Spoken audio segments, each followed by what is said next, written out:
1944.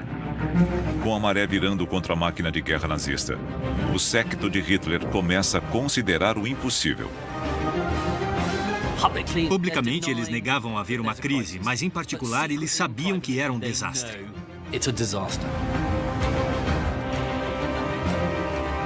Goebbels e Bormann permanecem leais por hora. Mas o segundo em comando do Reich, Hermann Göring, prepara-se para a vida após a guerra. Göring sempre quis pôr as mãos na liderança, no grande prêmio. O arquiteto do Holocausto, Heinrich Himmler, negocia em segredo com os aliados. Era um jogo muito arriscado. O risco pessoal era altíssimo. E um homem, Albert Speer, se envolverá em um plano para colocar o povo alemão à frente do Führer. Para salvar a Alemanha, era preciso sacrificar Hitler. Esta é a história dos asséculas de Hitler. Os ciúmes, as disputas internas e a bajulação que criarão um monstro e alimentarão os maiores horrores do Terceiro Reich.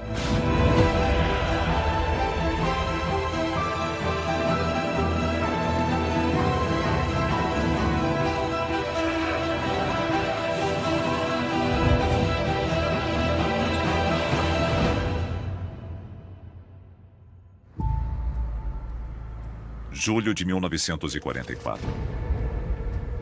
Faz um mês que os aliados desembarcaram nas praias da Normandia, abrindo um novo fronte. Enquanto ao leste, os russos avançam. E bombas caem sem resistência sobre o cinturão industrial alemão. O massacre é impiedoso.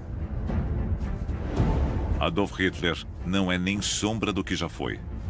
Mas há alguém sempre ao seu lado, pronto para dizer ao Führer o que ele quer ouvir, ou ampliar ainda mais o próprio poder. Martin Bormann. Ele não era uma figura glamurosa. Ele não se destacava. Não era conhecido pelo público. Ele não falava muito. Mas, de repente, as pessoas notaram que estava sempre por perto. Como sempre, Bormann passa a maior parte do tempo alimentando a paranoia de Hitler. Ninguém, ele diz, é digno de confiança. Bormann estava sempre consolidando a própria posição, tentando se tornar a única pessoa com quem Hitler podia contar, reduzindo o círculo de confiança de Hitler. Bormann passou a controlar o acesso a Hitler. Então, os aliados de Bormann tinham a atenção de Hitler. Mas se desagradassem Bormann, também perdiam o acesso a Hitler. As mudanças nos rumos da guerra apenas aproximam Bormann do Führer. Mas outros estão em crise. Há 4 meses, o antigo favorito de Hitler, Albert Speer, vem sofrendo de um colapso mental. O ex-arquiteto foi encarregado da missão impossível de manter o exército alemão abastecido de armas, bombas e balas. Ele não conseguia produzir os armamentos no ritmo necessário. E no verão de 1944, a Alemanha também estava ficando sem combustível. E Speer sabe que enquanto os aliados destroem suas fábricas, seus rivais planejam destruí-lo. Ficar doente era uma péssima ideia para qualquer nazista. Isso dava aos outros a chance de assumir o papel dele e de se aproximar de Hitler. Então ele tinha problemas enormes que não podia resolver. Tentando trabalhar de seu quarto de hospital, Speer busca uma saída.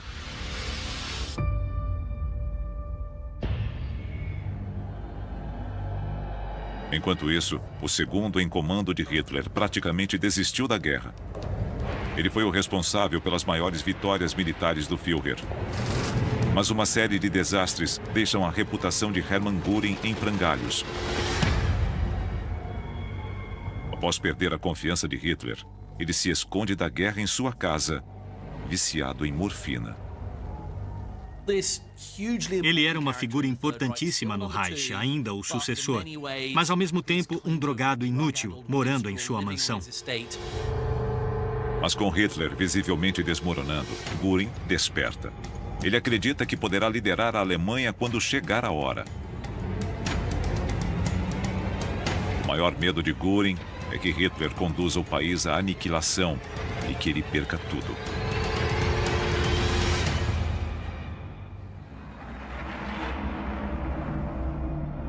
O ministro da propaganda, Joseph Goebbels, tenta manter a influência de sua máquina de manipulação. E com a situação se deteriorando, ele recorre à paranoia. A propaganda nazista alimentava a ideia de que, se a Alemanha perdesse a guerra, toda a população seria aniquilada pelos russos e também, é claro, pelos judeus. O líder da SS, Heinrich Himmler, é quem tem mais a temer com um contra-ataque judaico. Como arquiteto da solução final, ele está cada vez mais nervoso. E começa a nutrir pensamentos desleais. Enquanto Göring se considera o sucessor natural de Hitler, Himmler tem outras ideias. Até alguém tão leal quanto Himmler conseguia imaginar uma vida após Hitler. Ele agiu pelas costas de Hitler, tentando fazer acordos e se posicionar como um líder nazista pós-Terceiro Reich. Enquanto a lealdade de parte da cúpula nazista é abalada, outros também estão descontentes, mesmo dentro do exército alemão. Os círculos militares conservadores estavam preocupados não só com as decisões estratégicas, mas também com os resultados.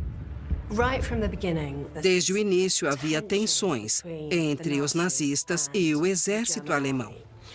O exército alemão nunca aceitou os nazistas totalmente. Com a devoção ao Führer erodindo, Hitler sabe que precisa tomar cuidado. Ele já sofreu 2 tentativas de assassinato e não pode mais correr riscos.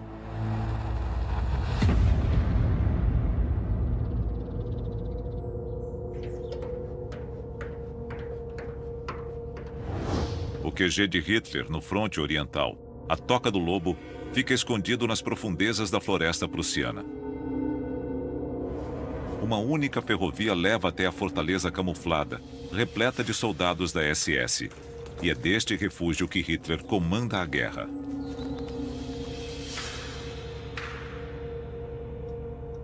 Logo, ele receberá o ditador fascista da Itália, Benito Mussolini. Mas antes, ele faz sua reunião diária, para tentar evitar o desastre militar que se anuncia ao seu redor. Mas se Hitler se sente seguro, está enganado.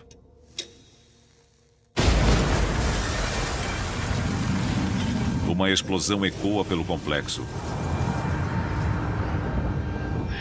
Uma bomba estourou dentro da sala de reuniões de Hitler.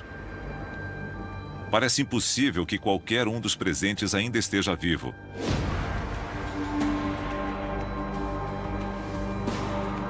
Mas, de alguma forma, Hitler sobrevive. Hitler se feriu levemente. Os tímpanos dele estouraram e ele sofreu alguns cortes e queimaduras. Mas saiu praticamente ileso. Quando a poeira baixa, começa a busca pelo traidor. O autor do atentado só pode estar entre eles. As únicas pessoas que tinham alguma chance de assassinar Hitler eram aquelas fisicamente próximas a ele. Assim que a bomba explodiu, começaram a apontar dedos. Por trás da fachada pública, o partido é consumido pela inveja, a cobiça e disputas pelo poder. Na cúpula nazista, ninguém está acima das suspeitas. Mais de 600 quilômetros a oeste, em Berlim, Joseph Goebbels recebe a notícia da Toca do Lobo. Ele está ansioso para demonstrar sua lealdade e alimentar suas ambições políticas. O atentado deu a Goebbels a chance de brilhar em Berlim, de mostrar a seu adorado Hitler que podia ser um líder político de alto nível, e não apenas o ministro da propaganda. Goebbels entrou em ação. Ressurgiu o espírito guerreiro que o tinha levado ao sucesso antes de 1933. O alvo de Goebbels é o elo mais fraco da cúpula nazista. Um homem que acaba de sair do hospital e sob cada vez mais pressão. O ministro dos armamentos, Albert Speer. Speer é uma adição tardia à órbita de Hitler. Mas o jovem prodígio aprende a explorar a paixão do Führer pela arquitetura. Hitler viu Speer como alguém que podia ser útil e sentiu uma ligação com ele. Talvez porque também gostaria de ter sido um arquiteto. Logo, ele está projetando os ícones da megalomania nazista. Ele teve muito sucesso e começou com o pé direito. A princípio, Goebbels admira Speer. Mas começa a ter ciúmes de toda a atenção que seu adorado Führer dispensa a ele. Os relacionamentos de Speer e Goebbels com Hitler tinham uma qualidade homoerótica. Hitler promove Speer a ministro dos armamentos, responsável por equipar o esforço de guerra alemão. Mas Goebbels suspeita que, diante de exigências impossíveis e um desespero cada vez maior, Speer tem um motivo para um atentado. E com um grande exército de trabalhadores escravos, Speer também tem os meios perfeitos para plantar uma bomba dentro da Toca do Lobo. Ele comandava a organização TOT, que fornecia trabalhadores estrangeiros a diversos locais. E havia muitos homens da Operação TOT na Toca do Lobo. E Goebbels desconfiava muito de Speer. Ele disse a Speer, venha me ver, eu quero ouvir tudo o que você sabe. Quando Speer chega ao Ministério da Propaganda, ele não sabe que está sob suspeita. Goebbels pretende interrogá-lo sobre os trabalhadores estrangeiros da organização TOT.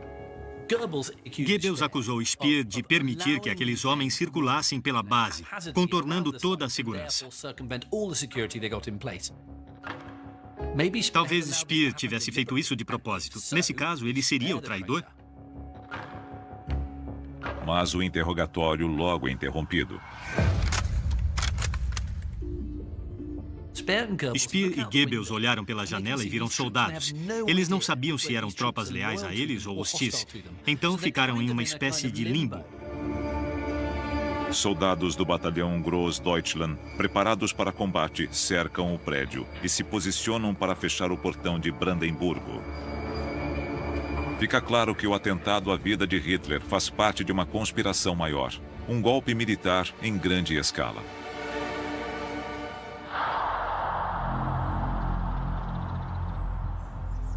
Na Toca do Lobo, a caçada ao traidor continua.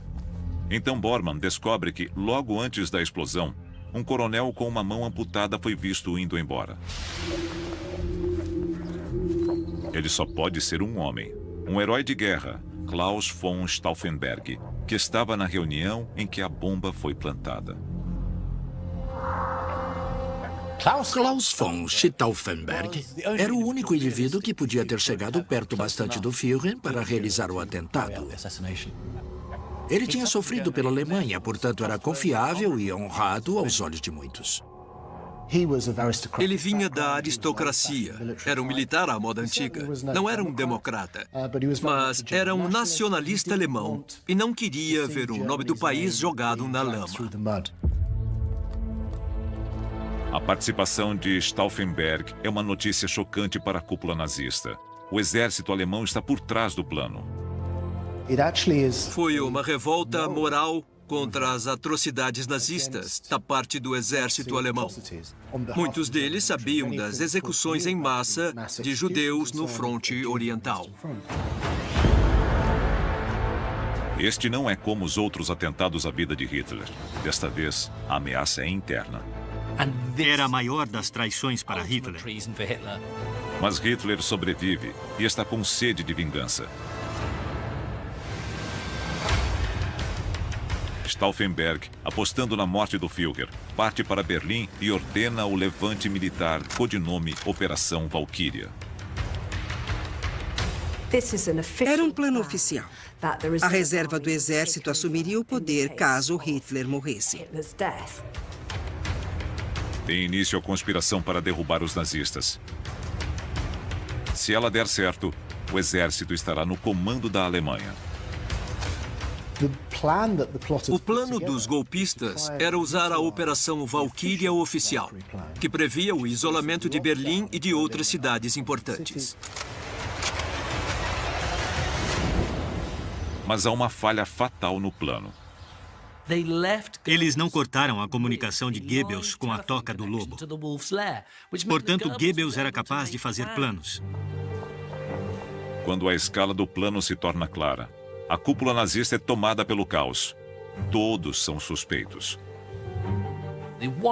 Eles queriam saber até onde ia aquele plano. Eram só os generais? Eram só os aristocratas prussianos? Ou eram alguns nazistas também? Heinrich Himmler é incumbido de ir a Berlim imediatamente e assumir o controle da situação. Um dos maiores beneficiários do atentado foi Heinrich Himmler. Aumentou a importância da segurança e da coleta de inteligência, e tudo isso era da alçada da SS. Ele pôde perseguir os inimigos do Reich, que já vinha investigando.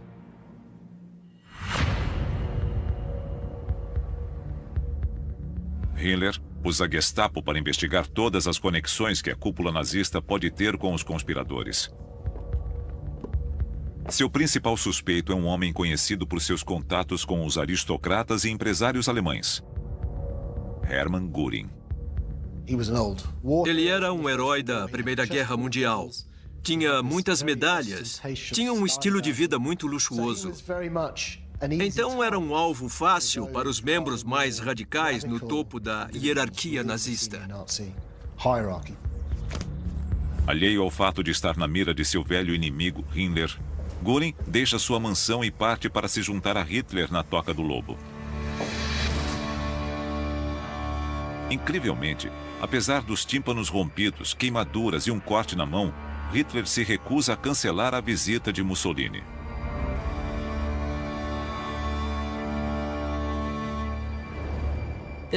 Houve um chá da tarde extraordinário na Toca do Lobo. Quando Göring chega, Bormann fica de olho nele. Pouco sofisticado e popular, Bormann nunca gostou do glamuroso herói de guerra. Em clima de tensão e desconfiança, o chá da tarde logo se torna uma grande discussão. O almirante Dönitz culpa o exército pelo fracasso do esforço de guerra. Göring concorda. Mas Dönitz se volta contra ele e também responsabiliza a Luftwaffe. Dönitz foi um passo além e disse: "Você está perdendo a guerra, Göring." Então foi quase uma briga em família, no círculo íntimo de Hitler. Enquanto isso, Mussolini brincava com seu bolo, como uma criança com massinha. Hitler não aguenta mais e destila toda a sua fúria por 1h30. Incapaz de aceitar a responsabilidade pelo desastre que criou, Hitler escolhe um bode expiatório. E seu discurso termina com uma explosão de megalomania. Eu começo a duvidar de que o povo alemão seja digno dos meus ideais.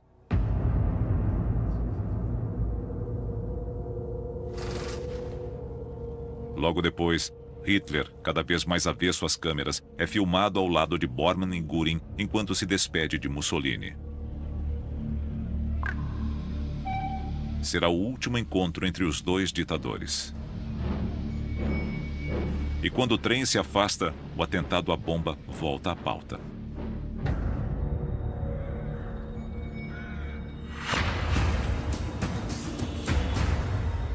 Em Berlim, a Operação Valkyria segue em andamento, com soldados cercando Goebbels e Speer no Ministério da Propaganda.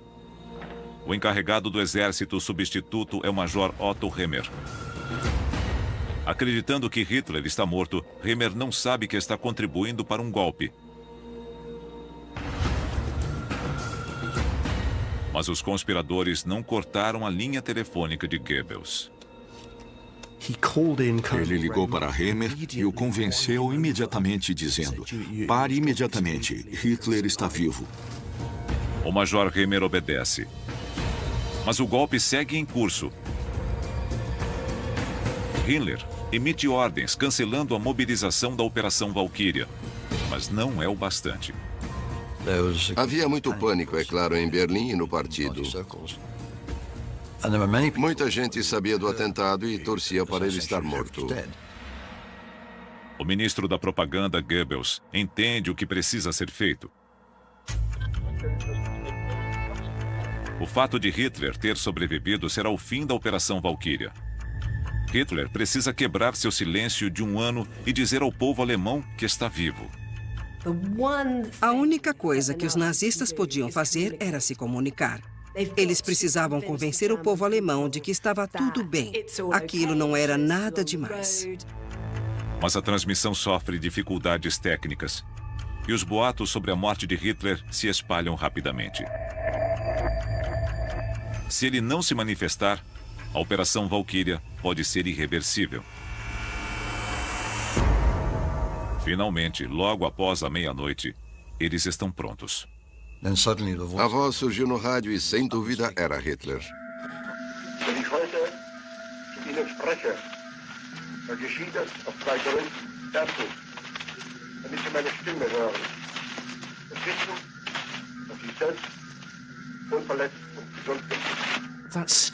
Ele ainda tinha peso entre as pessoas, ainda tinha um impacto enorme.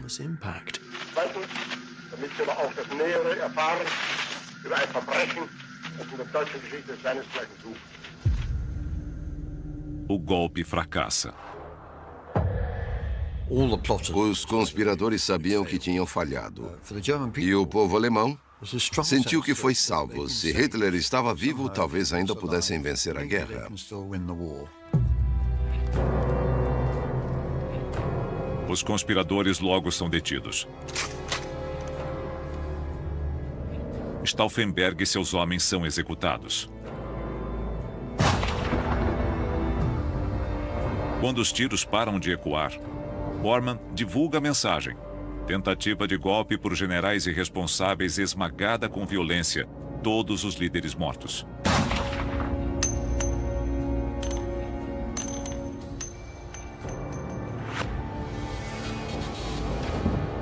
Fica claro que o assassinato seria o início de uma rebelião militar e política contra o regime.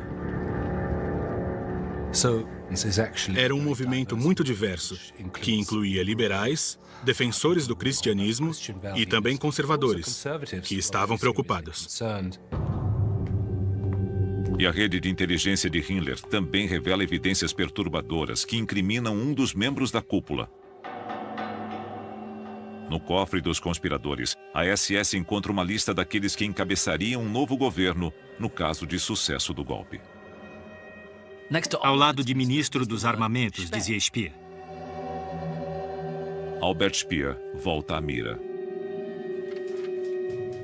No diário de Stauffenberg, Himmler também descobre que Speer foi convidado para uma reunião com os conspiradores no mesmo dia do atentado à vida de Hitler. Speer está em maus lençóis. Himmler emite a ordem imediatamente. As execuções devem ser suspensas. Antes de erradicar a oposição, Himmler precisa de informações. E homens mortos não falam. Eles eram brutalmente torturados até revelarem os segredos. E só então eram enforcados. Surgem boatos de que Albert Speer foi preso e até executado. Na verdade, a Gestapo percebe que a evidência contra Speer é inconclusiva. Felizmente, ele recusou o convite à reunião com os conspiradores. Speer disse: não posso, estou muito ocupado, muito exausto. Motivos genuínos. E a escolha de Speer como ministro dos armamentos podia ser apenas um desejo da parte dos traidores. Por sorte, a lápis ao lado do nome dele havia um ponto de interrogação e as palavras "se possível".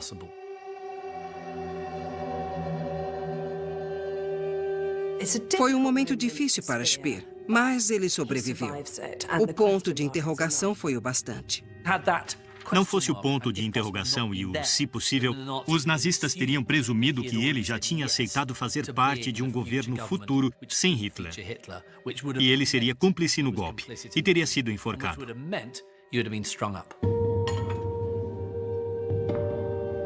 Após a tentativa de golpe, milhares são executados. Muitos pendurados como peças de carne. Hitler chega a ordenar a filmagem de algumas execuções para poder assisti-las depois.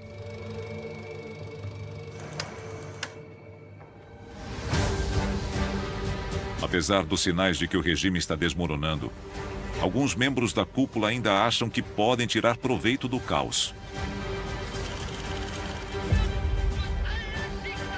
Meses antes, Goebbels fez um discurso empolgante ao povo alemão, pedindo a mobilização de todos como parte do esforço de guerra. Inicialmente, Hitler rejeita a ideia. Mas agora, ele finalmente dá seu apoio incondicional à guerra total de Goebbels. Por um momento, pareceu que ele tinha controle total sobre o que ia acontecer, sobre a condução da guerra e sobre como empregar os recursos da nação. Significava que Goebbels concentraria mais poder.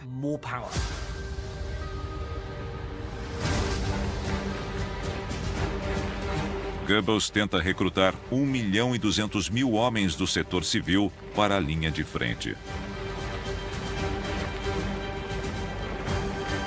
Nenhum esforço será poupado. Mas Goebbels não é o único membro da cúpula a subir de posição. Como criador da solução final, Himmler baseou toda a sua carreira na perseguição a civis, mas sempre sonhou com a conquista militar.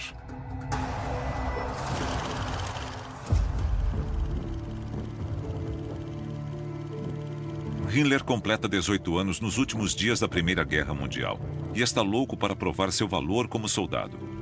Mas é tarde demais. Himmler nutre sonhos de comando militar desde então. Agora, mais de 2 décadas depois, ele finalmente tem sua chance. Após o fracasso do golpe, o aspirante a soldado é nomeado comandante do exército responsável por defender o cinturão industrial da Alemanha. Agora ele tinha muito poder como comandante de um exército de 2 milhões de homens. E se sentia um soldado. Não era apenas o diretor da SS, era um soldado de verdade. E isso era muito importante para ele. E ainda mais importante, ele finalmente toma o lugar de Hermann Göring como o escolhido de Hitler. Mas alguns acreditam que a promoção dos sonhos de Himmler seja um plano para sabotá-lo, criado pelo homem mais perigoso da cúpula nazista. Há uma teoria de que foi Bormann quem convenceu Hitler a ceder esse posto militar a Himmler para que ele fracassasse. Se for verdade, a precisão de Bormann é cirúrgica. O exército de Himmler está em dificuldades, sem suprimentos e equipamentos. É uma crise que põe Himmler em conflito imediato com um homem que acaba de escapar dos esquadrões da morte da sua Gestapo, Albert Speer. Após sobreviver aos boatos de seu envolvimento na Operação Valkyria, Speer, como ministro dos armamentos, se desentende com Himmler por causa da mão de obra. Himmler queria os homens no exército. Speer os queria nas fábricas, fazendo aviões e bombas. Sempre houve tensão entre os membros-chave. De onde virão meus recursos? De onde virão meus homens? Alguém quer tirá-los de mim? Speer, Goebbels, Himmler, Göring, todos tinham ordens de fazer o impossível. Nas reuniões, todos lutavam pelo poder sobre os centros de produção. E era cada vez mais fútil, porque eles sabiam que era tudo em vão. Eram carecas brigando por um pente. No fim, é Himmler quem tem o apoio de Hitler. Era uma questão de quem tinha mais poder, e naquela altura era Himmler. E a capacidade de Himmler como comandante militar logo é testada.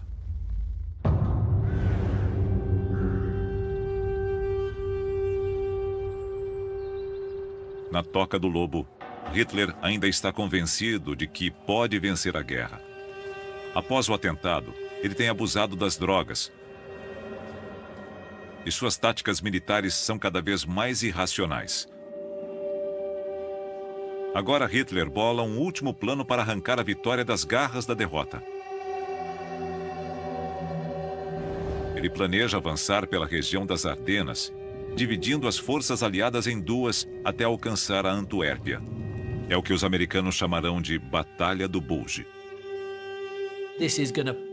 Eles iam abrir caminho até a Antuérpia, cercar os exércitos aliados, fazer centenas de milhares de prisioneiros e salvar o Reich. A ofensiva das Ardenas era a última cartada para os alemães.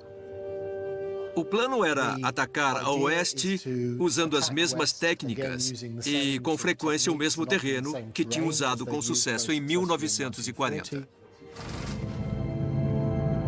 Na época, é o poder de fogo da aeronáutica que possibilita a Blitzkrieg. Mas a ofensiva das Ardenas não terá o mesmo apoio. Göring estava muito enfraquecido, mas ainda era o encarregado da Força Aérea. Ele vivia drogado, fantasiando sobre o poderio da Luftwaffe, que era superada com cada vez mais frequência pelos americanos e britânicos. A pressão é total.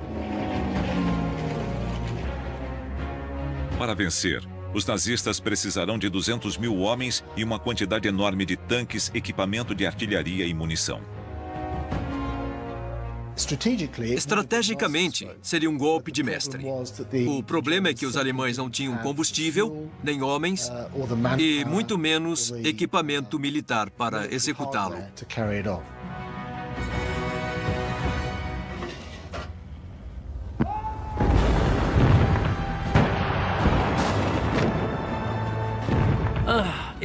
Nada deu certo. O tempo estava horrível. Eles não conseguiam levar homens até a linha de frente. Não conseguiam levar nada até lá. Sempre que passava um avião, eles tinham que se esconder.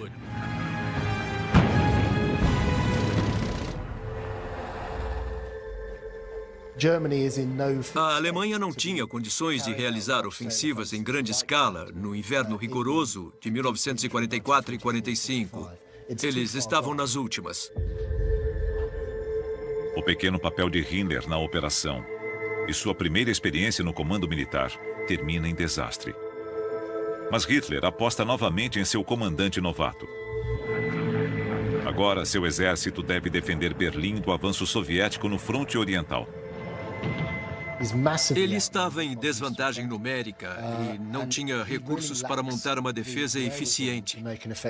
Alguns comandantes alemães eram geniais em táticas de defesa improvisadas e outros eram implacáveis.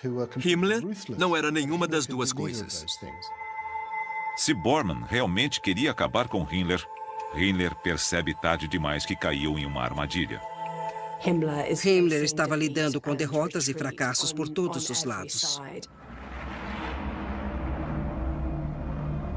Himmler, o aspirante a soldado, falha miseravelmente.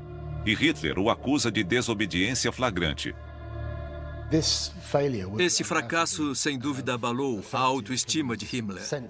Ele tinha transformado a SS de uma organização pequena nos anos 20 em um Estado dentro do Estado. Ele comandava a Alemanha nazista.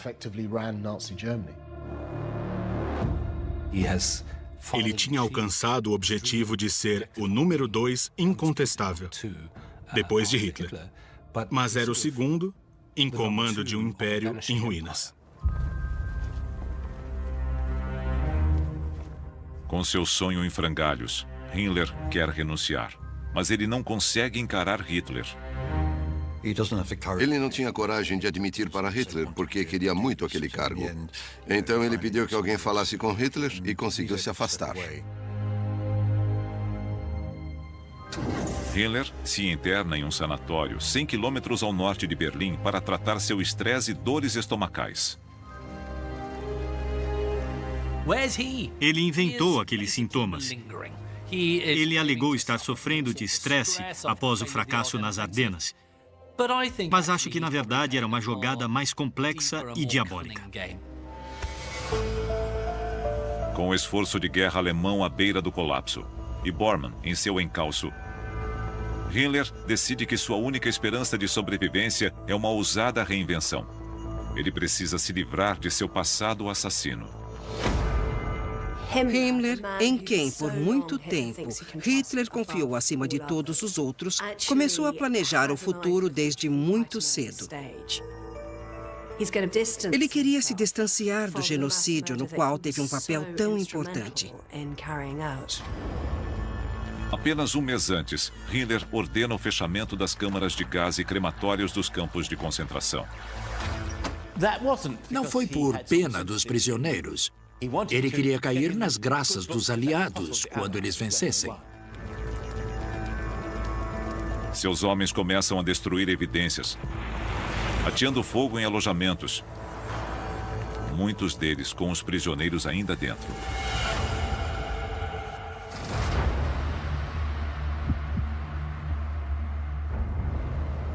Enquanto isso, Martin Bormann acompanha o Führer de volta a Berlim. Eles ficam horrorizados com a destruição da cidade.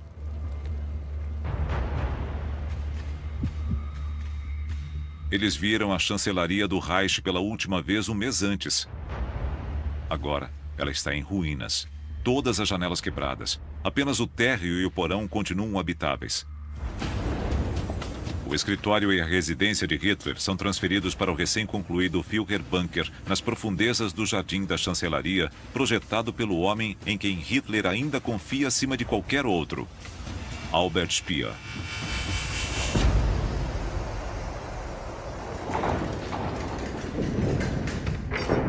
"18 salas de concreto aparente, sua fortaleza subterrânea. Defendida o tempo todo por guardas da SS escolhidos a dedo. Mas o Führer, que eles protegem, é um homem derrotado." No começo de 1945, Hitler estava um caco. Ele dependia cada vez mais de drogas estranhas e maravilhosas. A saúde de Hitler está em frangalhos. Ele tem um tremor na mão esquerda após o atentado da Operação Valkyria. Mas a cúpula nazista não age, aparentemente paralisada de medo.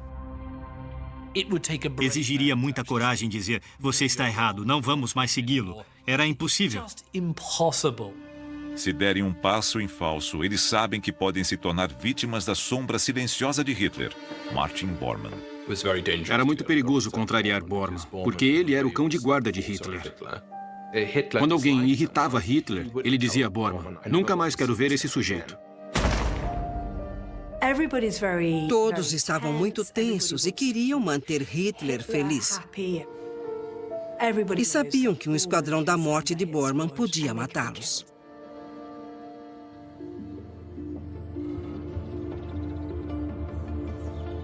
Mas enquanto se recupera no sanatório, Himmler decide arriscar tudo. Ele bola um plano de fuga, enviando uma mensagem através de seu massagista ao vice-presidente da Cruz Vermelha Suíça. Se retirarem as queixas de violação de direitos humanos, Himmler entregará o último patrimônio que ainda tem. Himmler quer usar prisioneiros de campos de concentração como moeda de troca. Ele tenta comprar sua liberdade com vidas judaicas. Foi nojento. Ele estava usando reféns, escudos humanos, para negociar a própria liberdade. Eram atos de traição aos olhos de Hitler e ele seria enforcado. Mas o fato de Himmler ter coragem para fazer isso era um sinal de como Hitler tinha perdido a autoridade sobre ele. Era um jogo muito arriscado. O risco pessoal era altíssimo. Himmler espera que, libertando os prisioneiros, ele possa abrir um canal de comunicação com os aliados. Ele estava muito enganado, na esperança ingênua de negociar um acordo com os aliados ocidentais. Ele espera até que sua nova imagem como um nazista que libertou os judeus possa lhe garantir um papel de liderança na Alemanha do pós-guerra. Himmler estava fantasiando, superestimando totalmente suas habilidades e seu status internacional.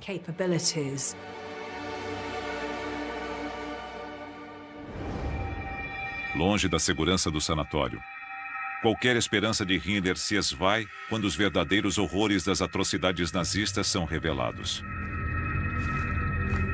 Um único batedor soviético entra em parte do vasto complexo de Auschwitz-Birkenau. Ele se depara com um pesadelo.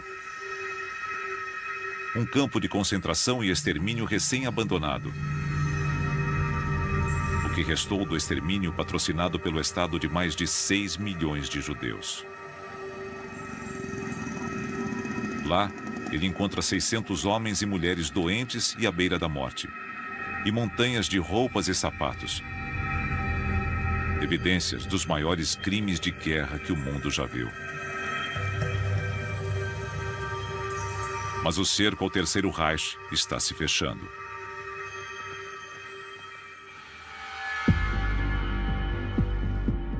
Para o ministro dos Armamentos, Albert Speer, a chegada dos soviéticos a essa região marca o fim da esperança.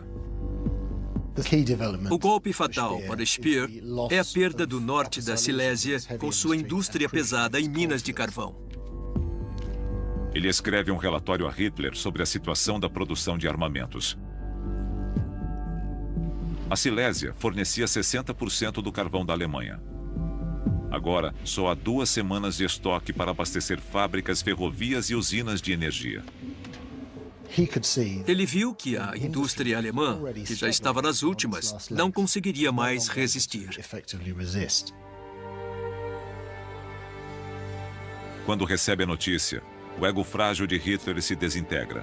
E ele desconta sua raiva nas pessoas que afirma amar. Ele emite o chamado Decreto Nero, terra arrasada. Não haveria nada para os aliados quando chegassem. Foi como uma criança na praia que, ao final do dia, destrói seu castelo de areia para que ninguém mais brinque com ele. Foi a ordem mais infantil, cruel e amoral que um homem poderia emitir contra o seu próprio povo. Speer recebe as ordens do Decreto Nero do Führer. Hitler declara que o povo alemão falhou na guerra e não merece a infraestrutura para sobreviver. É a gota d'água para Speer. O fato de Hitler ter emitido a ordem da terra arrasada a Albert Speer é muito irônico. Os 2 homens se consideravam arquitetos, empreiteiros, construtores. Mas Hitler disse, quero que seja tudo destruído. Quero que todas as fábricas, locomotivas, pontes, estradas e ferrovias sejam destruídas.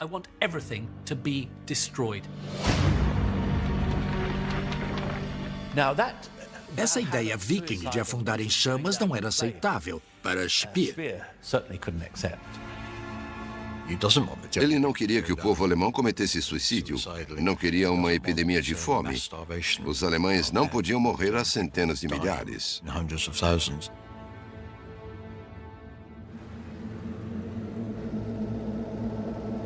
Speer é convocado ao bunker para ouvir pessoalmente as ordens do Führer.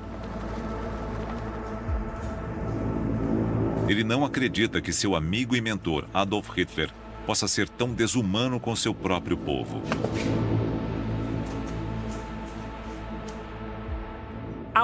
Speer estava cada vez mais decepcionado com seu amigo Hitler. Ele disse, se Hitler já teve um amigo, fui eu. Então não era apenas uma questão de patriotismo, era uma traição pessoal. No caminho, Speer reflete sobre o próprio destino e sobre um mundo sem Hitler. Depois, ele alegará que é quando surge seu plano para fazer desse mundo realidade. Quando Speer foi interrogado pelos aliados ao fim da guerra, uma das coisas que ele compartilhou foi um suposto plano de assassinato. Albert Speer realmente tentou matar seu amado líder? Como muita gente, Speer pode ter pensado, Ele está louco. Talvez seja melhor matá-lo. É possível, sem dúvida. Speer projetou o bunker, então ele o conhece bem. E sabe que uma bomba de gás estrategicamente posicionada em uma das entradas de ar pode matar a todos em seu interior. Um duto de ventilação levava o ar para dentro do prédio. Ele pensou, a coisa mais fácil do mundo seria pegar gás venenoso, tabum, um agente nervoso incrivelmente tóxico que mata rapidamente após a ingestão, injetá-lo na entrada de ar do bunker e problema resolvido. De acordo com o relato de Speer, ele descobre que as entradas de ar foram deslocadas. Hitler ordenou que as entradas de ar fossem elevadas, caso os russos usassem gás para atacá-lo. Como o gás tende a ser mais pesado que o ar, ele assentaria e não chegaria às entradas de ar. O suposto plano de Speer é frustrado. Talvez ele tenha pensado nisso e mencionado a alguns subordinados. Mas é mais provável que ele tenha usado essa história para convencer os aliados de que não era um nazista tão malvado como os outros.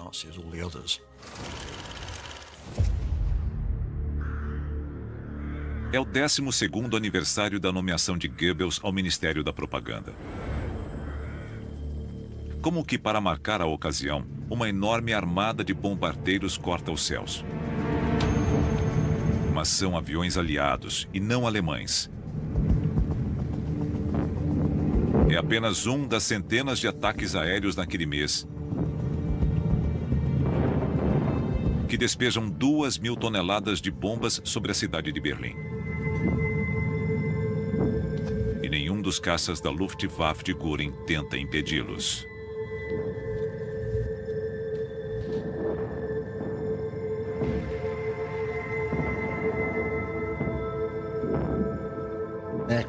As aeronaves voam sem oposição sobre a Alemanha. Era um mau agouro para o futuro. Se elas podiam cruzar o território livremente, era um péssimo sinal. E um desses ataques destrói o já danificado prédio do Ministério de Goebbels. Para a cúpula nazista está claro, o jogo está acabando.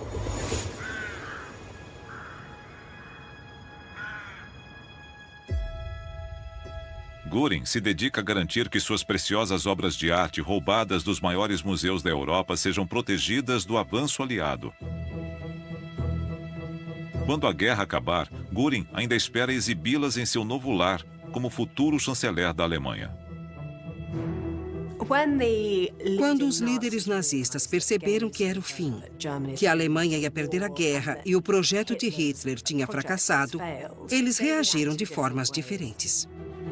300 quilômetros ao sul de Berlim, 1.200 prisioneiros de campos de concentração são libertados e colocados em um trem rumo à Suíça. O plano de Himmler, bolado no sanatório com seu massagista, está sendo executado. Mas se Himmler quer se reinventar como salvador dos judeus, ele escolheu o caminho errado, exigindo um pagamento de 5 milhões de francos suíços. É parte de seu plano delirante de se posicionar como o homem que governará a Alemanha após uma rendição negociada. Goebbels, por outro lado, não enxerga o propósito da vida sem o seu Führer. Ele trabalha nos bastidores para garantir que a população se mantenha fiel ao partido. Apesar da proximidade do Exército Vermelho, ele orquestra uma rara aparição pública de Hitler. Ele cambaleava, estava desgrenhado. Fisicamente, ele já tinha desistido. Martin Bormann também permanece leal a Hitler. Ele tem esperanças de fugir para o bunker que construiu em Obersalzberg. Mas com Hitler determinado a ficar, Bormann sabe que também deve permanecer em Berlim. Seu poder depende totalmente da proximidade com o Führer. Isso mostra como Hitler era uma figura quase divina.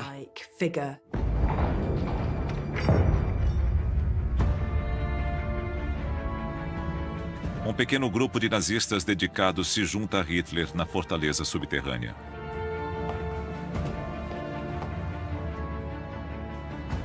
Joseph Goebbels é acompanhado por sua esposa Magda e seus filhos. Magda Goebbels era uma seguidora fiel de Hitler. Sempre achei isso trágico e perturbador ao mesmo tempo. Ela disse que não podia viver em um mundo sem o nacionalsocialismo. É um dos comentários mais fortes de alguém próximo à liderança sobre como o regime nazista sequestrou a racionalidade e a normalidade. Ambos tomaram a decisão de ficar com ele no bunker. E sabiam que isso significava a morte. Finalmente, a sempre leal Eva Braun, antiga amante de Hitler. Ela era uma figura discreta e distante. E especialmente no bunker, uma figura glamurosa. Ela continuava sorrindo, sempre elegante, representando algo bom e positivo para as pessoas desesperadas que estavam lá. Mas os dias do Reich de 1000 anos estão contados. Após mais de 2 décadas de camaradagem, traições e violência, aqueles na superfície conspiram para abandonar o barco do nazismo, acreditando que, para aqueles no bunker, o dia do julgamento está chegando. Seria uma morte gloriosa. Eles morreriam pela causa, não cederiam. Apenas 2 membros do círculo íntimo de Hitler sobreviverão aos próximos dias.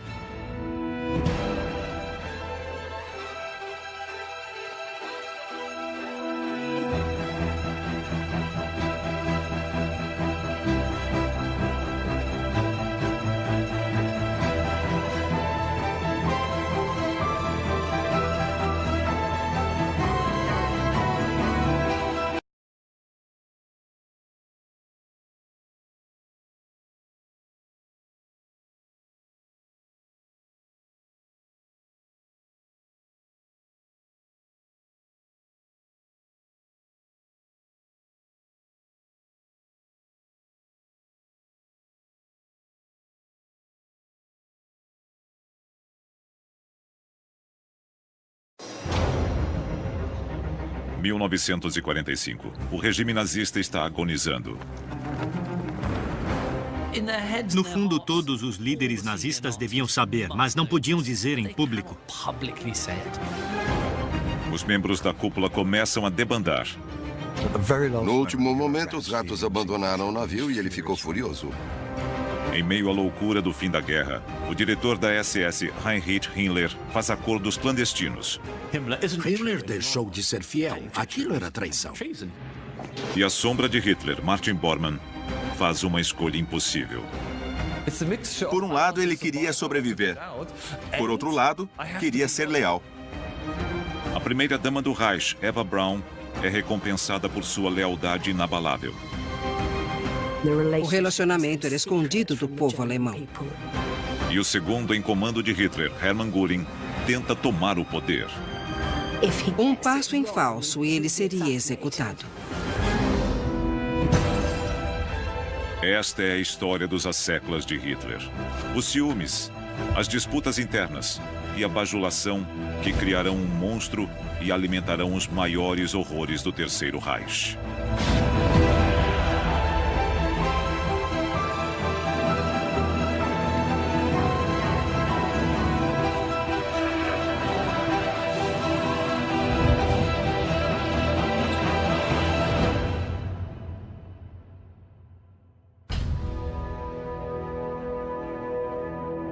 Abril de 1945.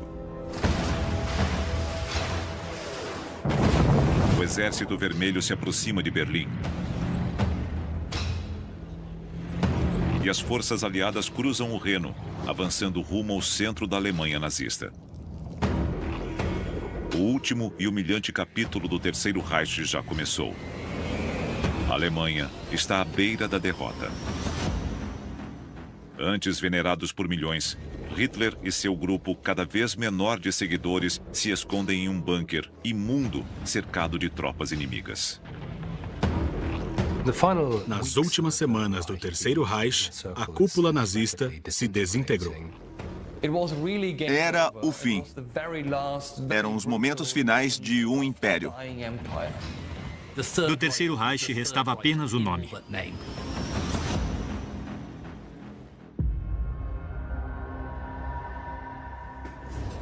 Adolf Hitler, com a saúde abalada e viciado em drogas, se refugia em sua fortaleza subterrânea, sob os jardins da chancelaria do Reich. Hitler estava entrando em desespero, mas não tinha perdido a capacidade de fantasiar. Ele dizia, com certeza podemos avançar pelo sudeste e romper o cerco a Berlim. De repente, ele se empolgava com um plano. E, obviamente, estava cercado de pessoas que não o confrontavam com a realidade. Da liderança original, apenas Martin Bormann, o secretário particular de Hitler, e Joseph Goebbels, o ministro da propaganda, continuam com Hitler em seu mundo subterrâneo. Mas hoje é um dia importante no calendário do Terceiro Reich. O aniversário de 56 anos do Führer. E eles aguardam visitantes. Os aniversários de Hitler sempre foram grandes ocasiões, com milhares de presentes enviados pelo povo alemão e comemorações com a cúpula do partido. E toda a cúpula foi até a Berlim devastada. O diretor da SS, Heinrich Himmler, foi um dos seguidores mais leais de Hitler. Mas passa os últimos meses longe da loucura no subsolo, morando em um sanatório 100 quilômetros ao norte de Berlim. Ele queria se afastar da desintegração que sabia estar acontecendo no bunker. Lá, Himmler tenta firmar acordos com os aliados. Ele quer assumir o comando da Alemanha quando o inevitável acontecer. Apesar de seus atos de traição, Himmler deixa o abrigo do sanatório para visitar Hitler. O leal Heinrich, como Hitler o chamava, seria leal uma última vez. Ele iria até a festa de aniversário de Hitler em Berlim. A jornada até Berlim envolve uma perigosa viagem de carro de 100 quilômetros. Não podemos subestimar o perigo de ir até a festa de Hitler. O presente de aniversário dos soviéticos é um ataque de artilharia ao centro da cidade.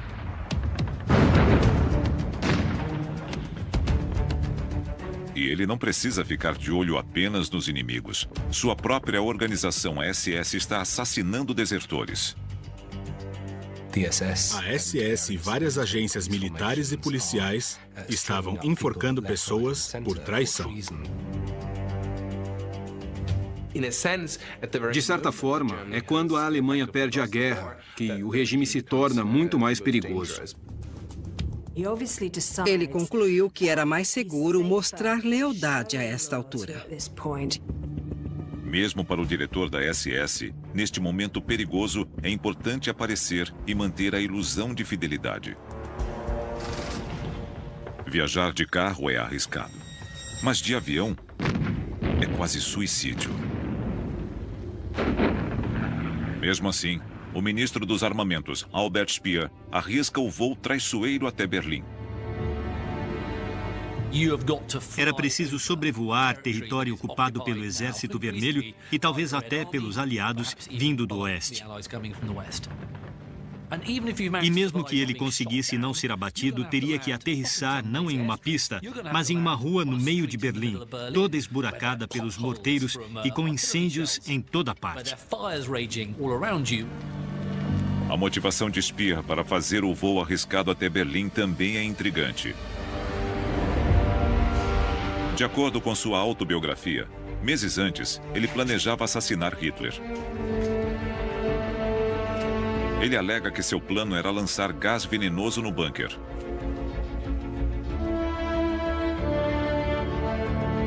Mas uma nova chaminé, instalada como precaução contra gases tóxicos, frustrou a ideia. Talvez ele tenha pensado nisso e mencionado alguns subordinados. Mas é mais provável que ele tenha usado essa história para convencer os aliados de que não era um nazista tão malvado como os outros. Qualquer que seja a verdade, Speer sabe que a derrota está próxima. Ele sabia que a guerra tinha acabado, que servia a um regime derrotado. Então, por que ir a Berlim? Teria Speer alguma ambição secreta? Talvez Speer tivesse esperanças de que Hitler ia entregar o reino a ele.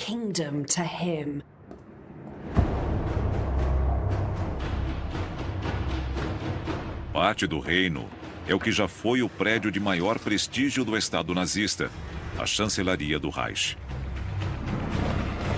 Agora, é uma ruína bombardeada.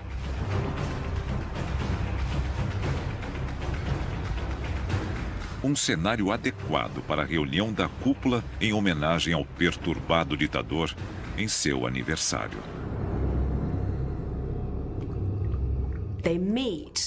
Eles se reuniram em uma sala da chancelaria do Reich, o que foi extraordinário porque o bombardeio era tão intenso que ninguém mais ia aos andares superiores da chancelaria. E toda a mobília tinha sido retirada. Após sobreviverem às suas viagens, a liderança nazista encara uma espera desconfortável pela aparição do Führer. 8 metros abaixo, no bunker inviolável, Hitler faz o seu ritual diário.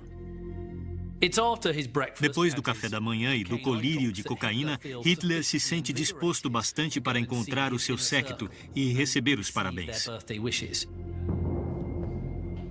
A festa de aniversário é uma boa ilustração, um microcosmo, digamos, de como a vida que eles levavam no bunker desde janeiro era absurda.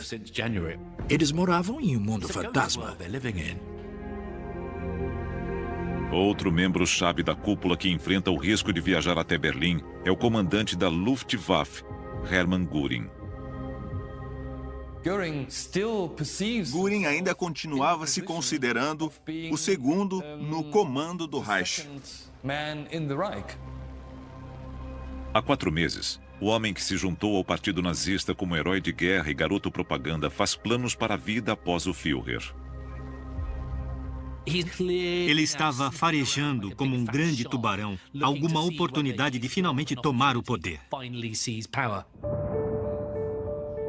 Hitler finalmente faz sua aparição. Ele é acompanhado pela primeira-dama não oficial do Terceiro Reich, sua amante, Eva Braun. O relacionamento de Hitler com Eva Braun era complexo. Quando estavam juntos, Hitler era um homem diferente. Embora estejam juntos há 12 anos, os nazistas mantêm a ilusão de que Hitler é solteiro, dedicado apenas à nação alemã. Ela nunca foi publicamente reconhecida e o relacionamento foi escondido do povo alemão. Para a cúpula nazista, ver o Führer com sua amante é um sinal de que, para Hitler, o fim está próximo. Ainda mais alarmante é seu estado físico. Boa parte dos líderes ficou totalmente chocada com a fragilidade dele. Nos aniversários, Hitler sempre fazia discursos, se gabava e os incentivava a buscar a grandeza. Mas aquilo foi muito diferente. Foi constrangedor e deprimente. E o tempo todo a artilharia os lembrava de que o fim estava próximo.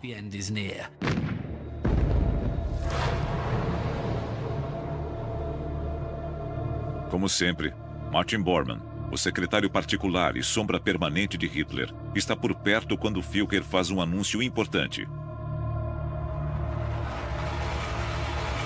Hitler ficará em Berlim e, se necessário, morrerá no bunker. Os membros da cúpula reagiram de formas diferentes. Todos estavam tensos e constrangidos. Para Bormann, a notícia de que o Führer ficará no bunker é arrasadora. Ele esperava que a liderança nazista se mudasse para o Berghof, o retiro de Hitler nas montanhas. Uma década antes, Bormann supervisionou sua construção, incluindo uma rede de bunkers impenetráveis nas profundezas dos Alpes, projetados para manter o Führer e Bormann a salvo. Mas isso não acontecerá. Era apenas um sonho, e Hitler ainda tinha clareza o bastante para entender que não fazia sentido pensar nisso. Por enquanto, o plano de Bormann é frustrado.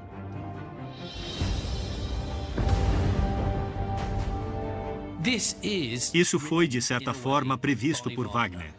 É como as óperas de Wagner terminam, e todos eles sabiam. Mas Göring observa com interesse. Ele interpreta a afirmação de Hitler como uma renúncia e sua chance de assumir o controle da liderança. Estava claro que Hitler tinha ido para Berlim porque nunca ia se render. Ele preferia morrer em sua capital a ser visto fugindo. Göring, no entanto, não vê problemas na fuga. Na verdade, ele a planeja há muito tempo. Seus servos já transportaram seus espólios de guerra, cerca de 5.000 obras de arte. Ele mudou seus tesouros e pinturas de lugar. Tirou todo o seu dinheiro de bancos alemães. Naquela manhã, 20 toneladas de explosivos são espalhadas pela casa de campo de Göring, Karinhau. Se ele não pode aproveitar a mansão grandiosa, ela deve ser destruída.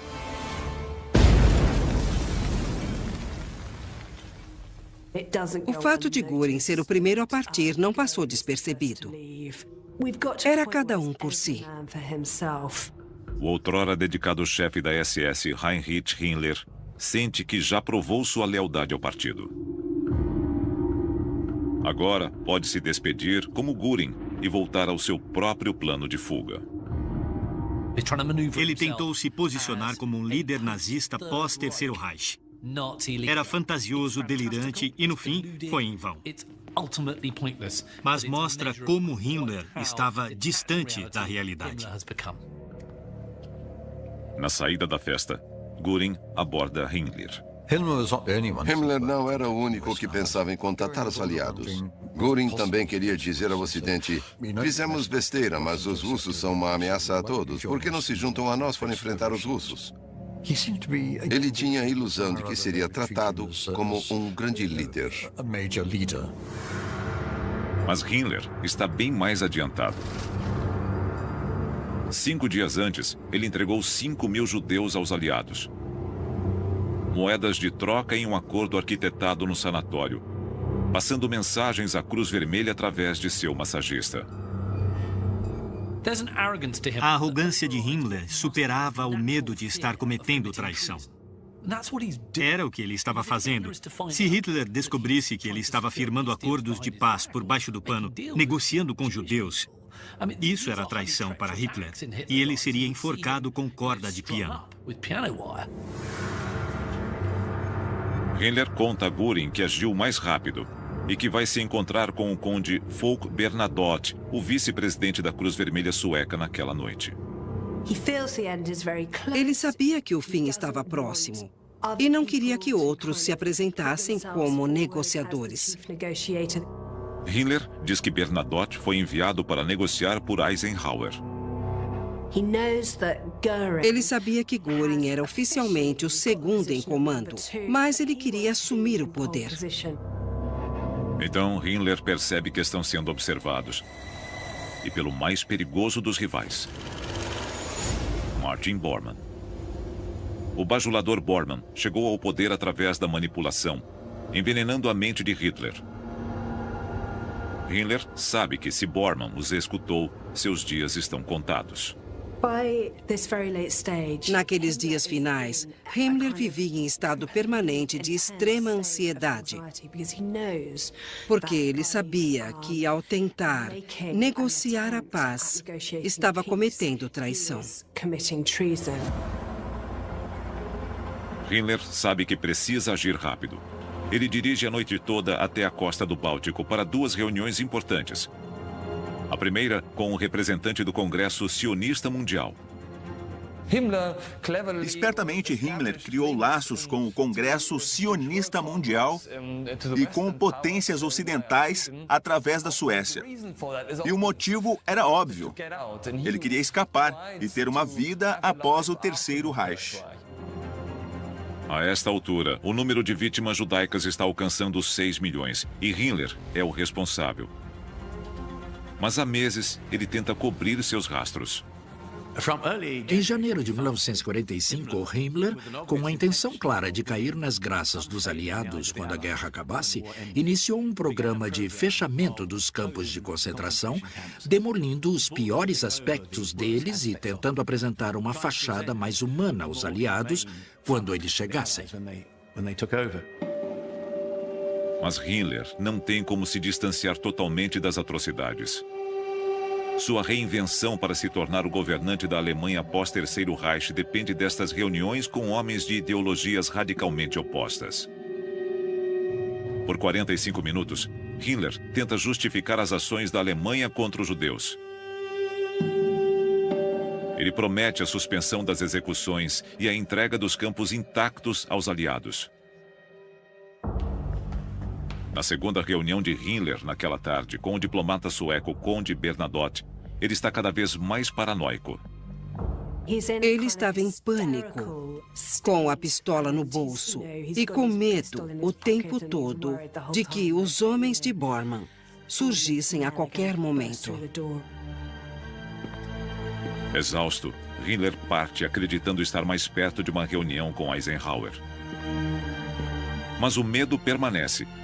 Ele foi seguido? Bormann sabe? Uma coisa é certa. Himmler está jogando um jogo muito perigoso.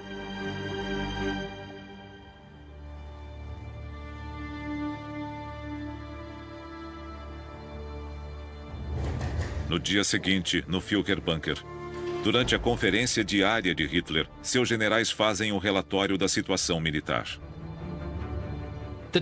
Em 27 de abril, há uma reunião vital de Hitler com líderes da cúpula nazista, incluindo generais e também Bormann e Goebbels.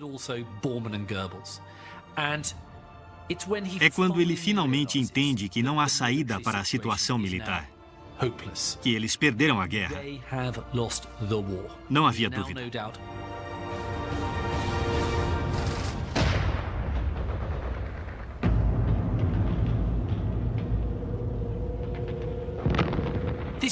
Foi um momento importante. Até então ele dizia, nós vamos vencer. Eu vou ser como Frederico o Grande. Eu vou rechaçar meus inimigos. Ele olhou para a situação militar e, mesmo sendo um dos piores comandantes em chefe da história, percebeu que era o fim da guerra. Goebbels, que foi leal desde o princípio, fica arrasado. Não há futuro sem Hitler, para si mesmo ou sua família. Hitler fez um discurso enorme que pôde ser ouvido em quase todo o bunker. E os generais só podiam tremer diante daquela explosão de raiva.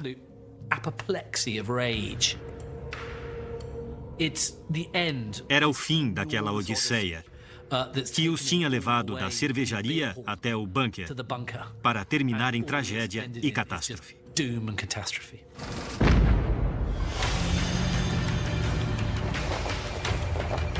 As últimas rotas de fuga estão desaparecendo e o Exército Vermelho se aproxima. Podemos dizer que os realistas foram os que ficaram no bunker, porque eles entenderam que não havia saída. Cápsulas de cianeto são distribuídas para toda a equipe de Hitler. É quando Bormann entende que pode ter que morrer pela causa. Embora eles tivessem poucos dias de vida, Bormann nunca jogou em equipe. Ele nunca pensou no que podiam conquistar juntos. Ao contrário de pessoas que ficaram lá até o fim, ele não tinha nenhum interesse em morrer e queria continuar vivo. Era um dilema, ficar com Hitler ou cair fora. Ele queria fazer os dois, mas não podia. Por enquanto, Bormann está encurralado. Ele só consegue sonhar com a fortaleza nazista que construiu nos Alpes anos antes.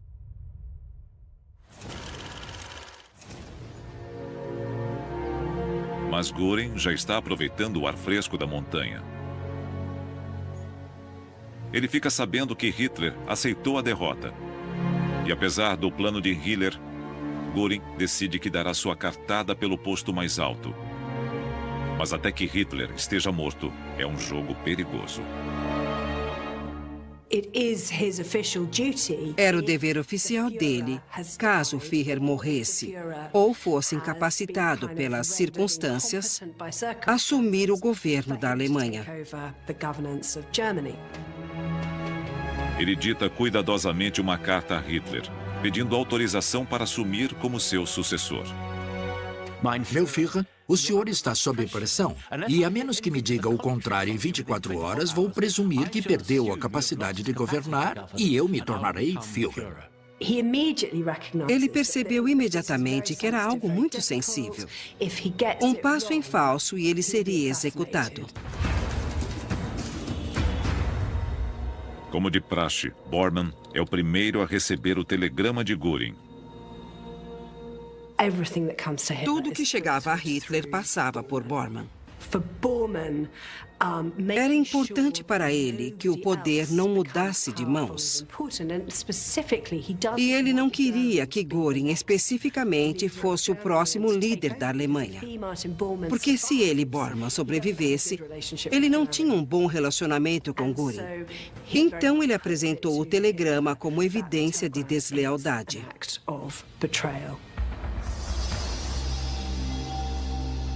Bormann instiga Hitler a ver o telegrama como um ato de traição. Aquilo mostrava o tamanho do fracasso. Se ele não tinha mais Göring, não tinha mais ninguém. Apesar de cuidadosamente elaborado, o telegrama foi um desastre para Göring.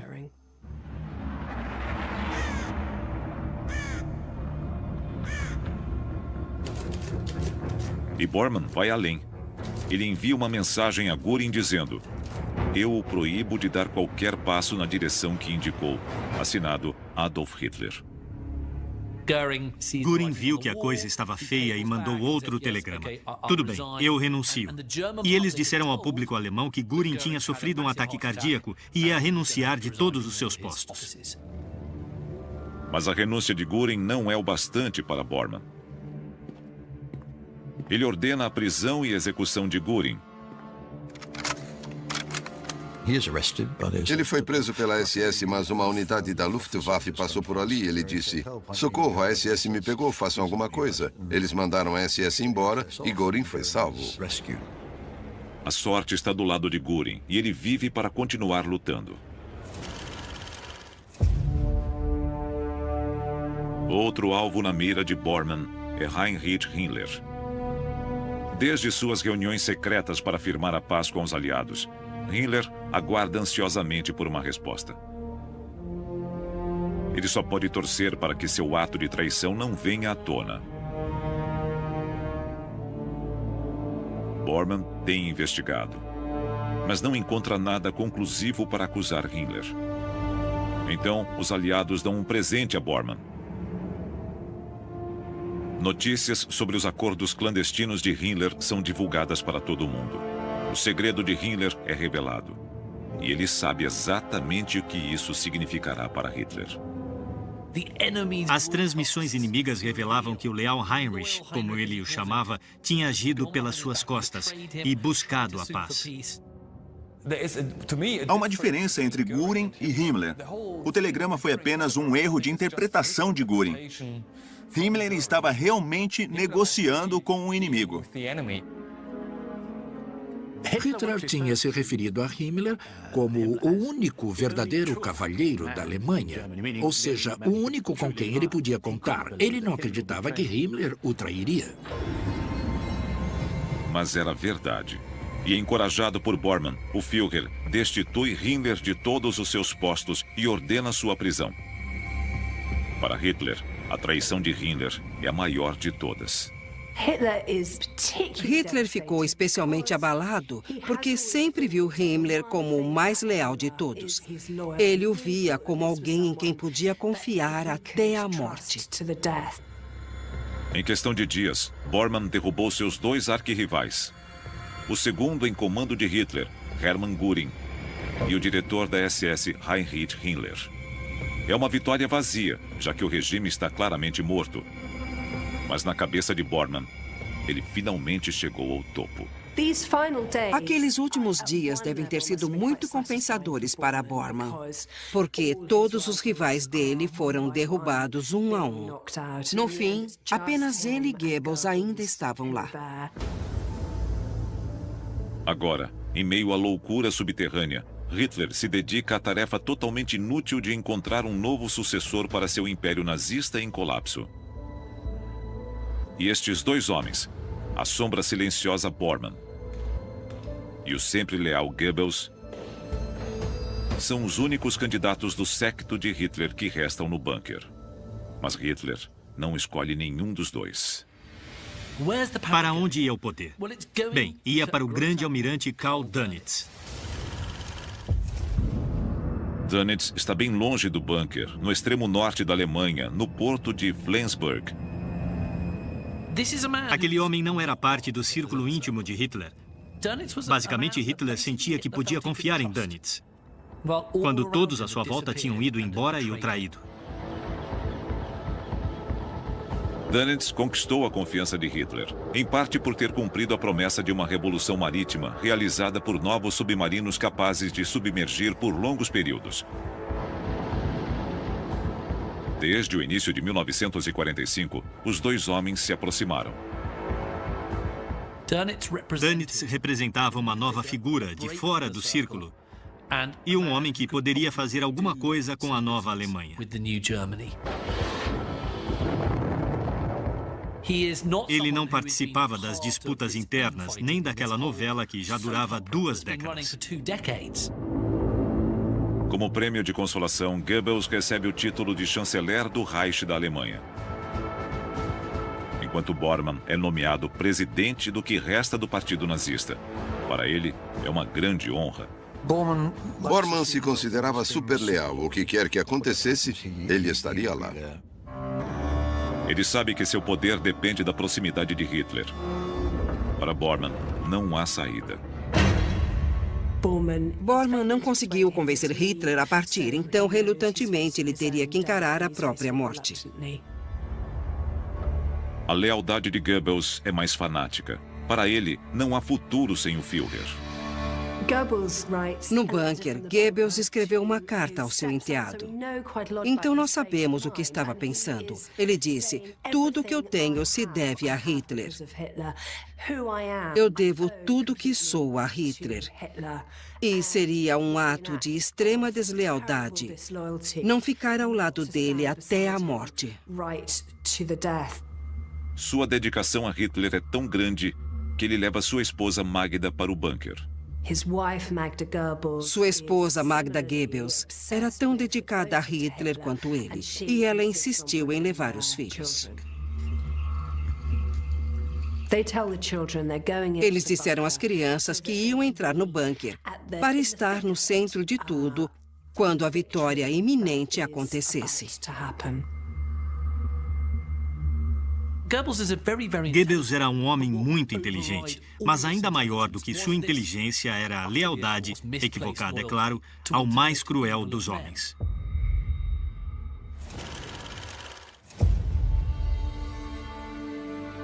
Mas há outro membro discreto, igualmente dedicado, do círculo íntimo de Hitler ainda no bunker. Sua companheira há 12 anos. E um dos segredos mais bem guardados da Alemanha nazista. Eva Braun era animada. Nós a vemos em viagens, nadando, fazendo yoga. Ela era uma pessoa extrovertida. Eles se conheceram em Munique quando Eva tinha 17 anos e era assistente do fotógrafo oficial de Hitler. Agora, após mais de uma década de um relacionamento clandestino, ela finalmente vai agarrar o seu homem. Pouco após a meia-noite de 29 de abril, ocorreu um dos casamentos mais deprimentes, surreais e bizarros da história. Foi entre Hitler e sua amante, ou namorada de longa data, Eva Braun. Eles se casaram na sala de reuniões do bunker. Ele mandou Eva ir embora e ela se recusou. Então, ele se casou com ela, o que foi uma bela reviravolta. Ela disse que não podia viver sem ele e preferiria morrer ao seu lado. Ela usou um vestido preto, que era uma cor tradicional para vestidos de casamento. Ela escolheu as joias, arrumou o cabelo. E a prisão da Gestapo em Berlim forneceu alianças de ouro, que foram tiradas das vítimas judaicas.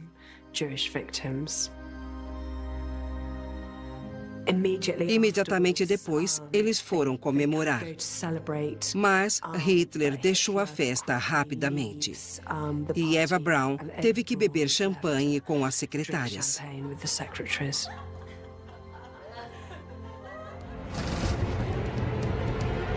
Na superfície, alheio ao drama subterrâneo no bunker. O povo de Berlim colhe os frutos de um regime desumano. A escala do sofrimento é terrível. A maioria passa fome. E todos vivem sob perigo constante. A paz é um desejo geral. As pessoas começam a destruir evidências de qualquer ligação com os nazistas.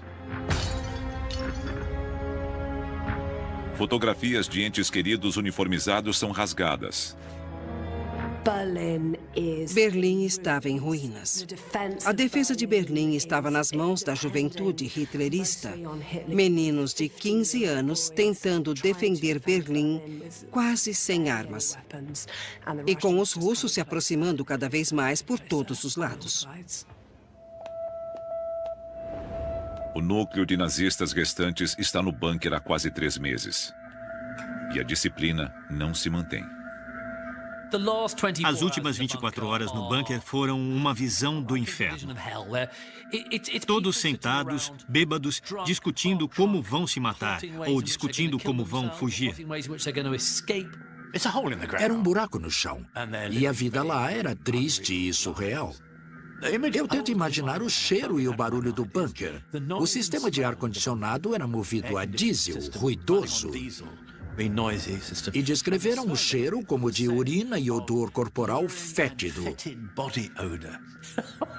E repolho. Os oficiais restantes da SS estão permanentemente bêbados. E junto com as mulheres do bunker, determinados a aproveitar suas últimas horas. O bunker foi se tornando uma pocilga cada vez mais sórdida, fedorenta, enfumaçada e regada a álcool. A vida lá era extremamente claustrofóbica. Era uma área pequena, com as pessoas todas apertadas. E sabendo que seu destino estava em jogo.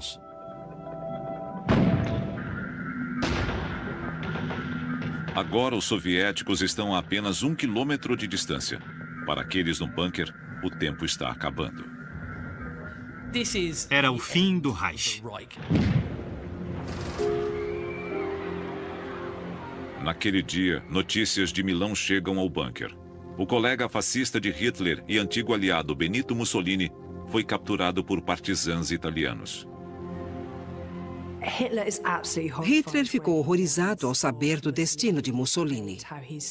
Além de ter sido executado, ele foi pendurado com sua amante em uma praça de Milão. E Hitler estava determinado a não sofrer aquela humilhação. O corpo dele não ficaria com os russos. Hitler provavelmente gostaria de ter liderado suas tropas em batalha e morrido de forma nobre, mas foi um fim melancólico.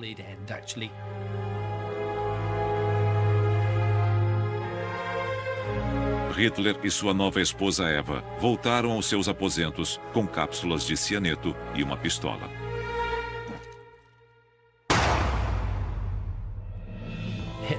Hitler pegou a pistola e atirou em si mesmo no rosto. E a mulher dele se envenenou, provavelmente ao mesmo tempo. Bormann abriu a porta, só para confirmar se aquilo tinha realmente acontecido. Depois que Hitler e Eva Braun se mataram, Um clima estranho se abateu sobre o bunker. Pessoas que tinham entrado no bunker porque eram seguidores fiéis, agora teriam que tomar decisões por conta própria. Considerando a exibição pública do corpo de Mussolini, a primeira tarefa de Bormann é se livrar dos corpos de Hitler e Eva. Quando eles carregaram os corpos de Hitler e Eva Braun até o jardim da chancelaria para serem queimados, deve ter sido um momento de reflexão. Eles atrelaram suas vidas àquele homem por 20 anos. Agora ele estava morto. A Alemanha arruinada e eles provavelmente morreriam também.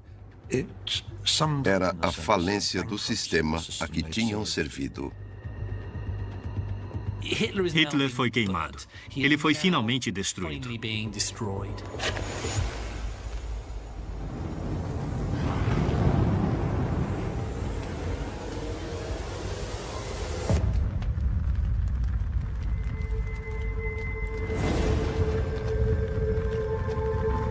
Agora que Hitler e Eva não passam de cinzas, há uma tarefa ainda mais difícil: informar ao mundo. Com frequência, quando um ditador morre, as pessoas em torno dele levam um bom tempo para aceitar o que está acontecendo e admitir publicamente. Eles fingiram que Hitler ainda estava vivo.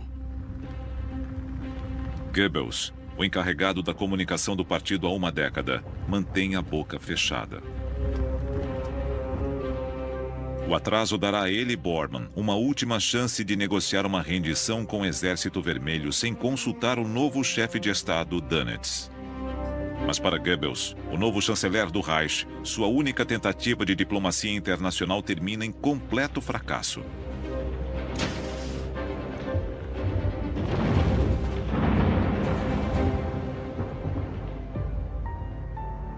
Só às 10h53 da manhã do dia seguinte, Bormann envia uma mensagem a Dönitz. E a notícia logo se espalha. Hitler se matou. E a linha de sucessão foi respeitada. O ex-amigo de Hitler logo fica sabendo, o ministro dos armamentos, Albert Speer. Quando ouviu sobre o suicídio, ele pegou uma foto de Hitler e chorou. Depois, escreveu que foi quando o laço se rompeu. O feitiço foi quebrado. Para Bormann, a morte de Hitler não quebrou nenhum feitiço, mas reduziu o seu poder. O telegrama foi uma tentativa de mantê-lo. Bormann enviou um telegrama patético a Dönitz, informando a Dönitz que ele era agora o presidente do Reich e dizendo: vou levar a autorização por escrito. Isso revela um homem desesperado para se agarrar a outro líder. Eu, Martin Bormann, vou levar a autorização. Só eu posso fazer isso. Bobagem. O telegrama era o bastante. A ordem transmitida por Hitler era o bastante. Mas ele dá a Bormann um motivo para sair do bunker.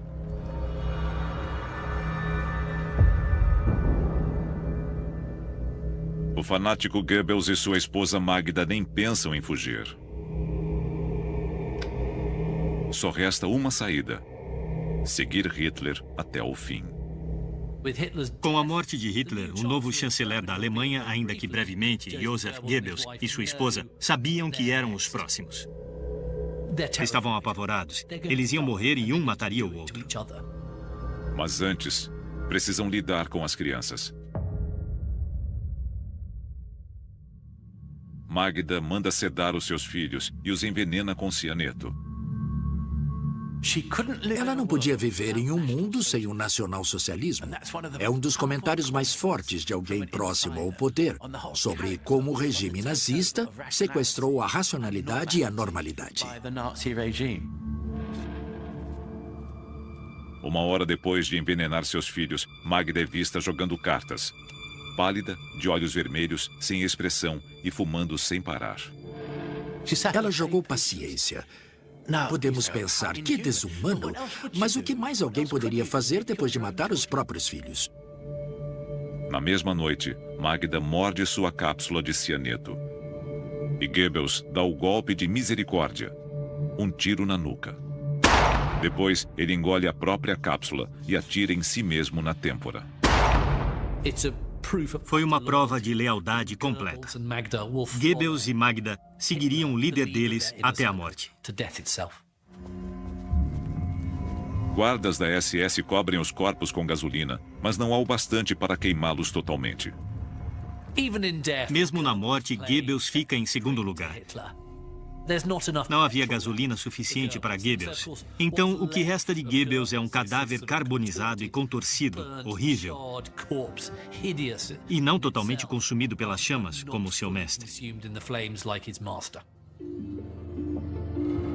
Com todos foragidos ou mortos, a cúpula nazista agora é formada por um homem, Martin Bormann.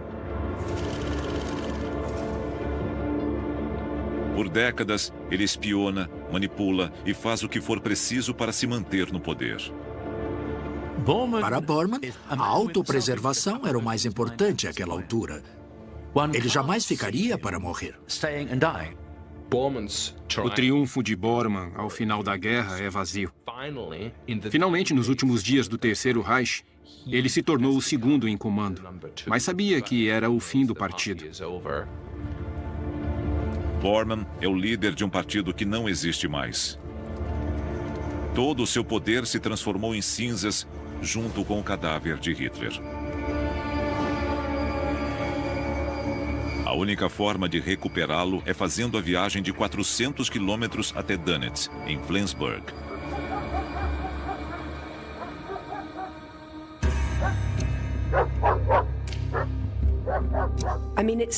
Ir até o norte era uma viagem incrivelmente ambiciosa.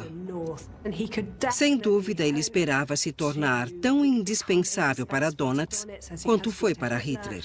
E achava que podia controlá-lo. Foi essa fantasia que o motivou quando tentou fugir. Bormann estava louco para ir até o norte, louco para se juntar ao novo governo. Bormann guarda o testamento de Hitler em sua pasta. Ele queria sentir que estava carregando a autoridade do Führer, embora a pessoa em si estivesse morta. Adolf Hitler não existia mais.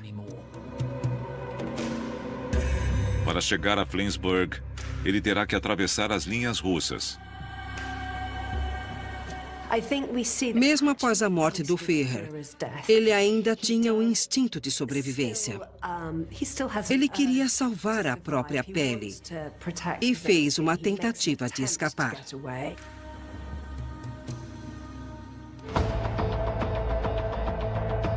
Cinco dias depois, ocorre a rendição total e incondicional. Hitler não queria se render, e não se rendeu. Mas não havia escolha. E Donetsk, o novo presidente da Alemanha, enviou um emissário ao QG de Eisenhower em 7 de maio para assinar a rendição incondicional.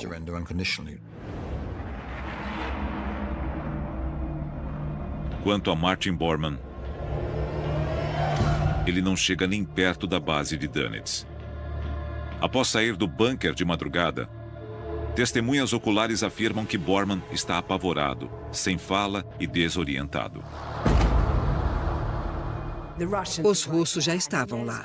E ele sabia que se fosse capturado, seria torturado e nunca mais veria a luz do dia.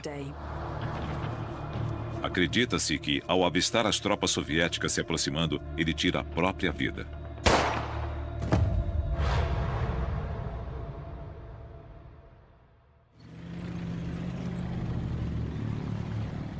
Três semanas depois, enquanto os aliados ocupam a Alemanha, Heinrich Himmler está foragido. Como Himmler era o líder da SS, era de se esperar que ele lutasse nas ruínas da chancelaria em Berlim, mas não foi o caso. Em maio de 1945, Himmler é finalmente capturado pelos ingleses no norte da Alemanha. Mas, durante um exame médico, ele morde uma cápsula de cianeto. O covarde assassino de milhões escolhe a saída mais fácil.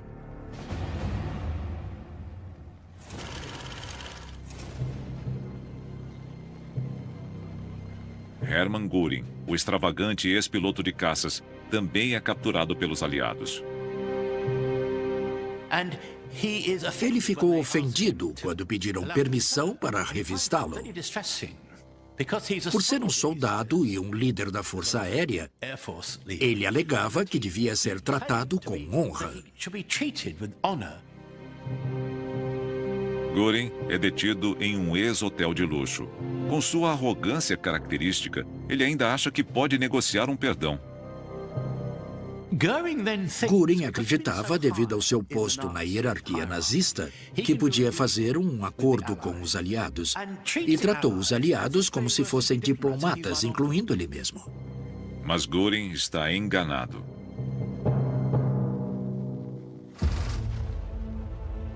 Seis meses depois, começam os julgamentos de Nuremberg. Eles durarão quase um ano. Göring senta-se ao lado de seu antigo colega da cúpula nazista, o ex-delegado do Führer e discípulo de Hitler, Rudolf Hess. Hess estava preso na Inglaterra desde que voou sozinho até a Escócia, 4 anos antes, com um plano absurdo de propor a paz ao Reino Unido. Agora, reunido a Göring, chega a hora do acerto de contas. Sempre confiante, Hermann Göring nega categoricamente qualquer conhecimento sobre as atrocidades nos campos de concentração. Ele se apresenta como um diplomata pacífico e insiste que tudo o que fizeram foi motivado pelo patriotismo. A defesa de Göring era: eu estou aqui porque perdemos a guerra. Se tivéssemos ganhado, vocês estariam aqui como réus.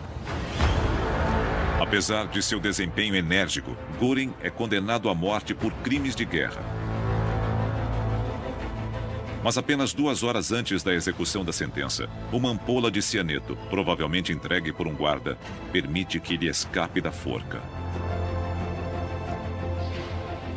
Albert Speer nega qualquer conhecimento sobre o Holocausto e condena os crimes de Hitler e do regime nazista. Ele é condenado a 20 anos de prisão.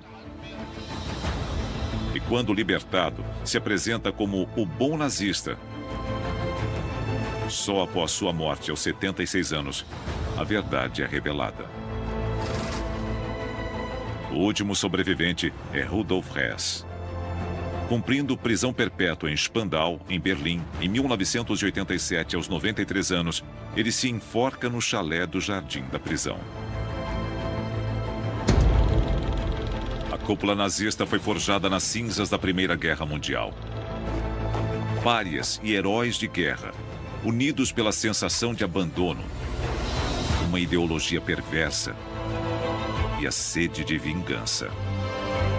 Só o acaso poderia ter criado as condições para que fizessem o que fizeram. Determinados e sagazes, eles aproveitaram o descontentamento de uma nação e enganaram seu país para alcançar posições de poder absoluto. Mas a ambição pessoal e os ciúmes fizeram com que se voltassem uns contra os outros em traições sangrentas. Havia um amargor por trás de tudo. Somando as rivalidades pessoais, nós temos uma combinação explosiva. Foi um regime no qual todo o poder emanava de um homem.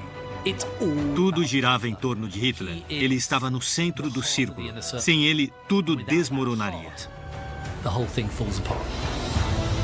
No fim, o único legado da cúpula nazista é a confirmação terrível de que um punhado de facínoras pode mergulhar o mundo em conflito e dos horrores que seres humanos podem infligir ao próximo.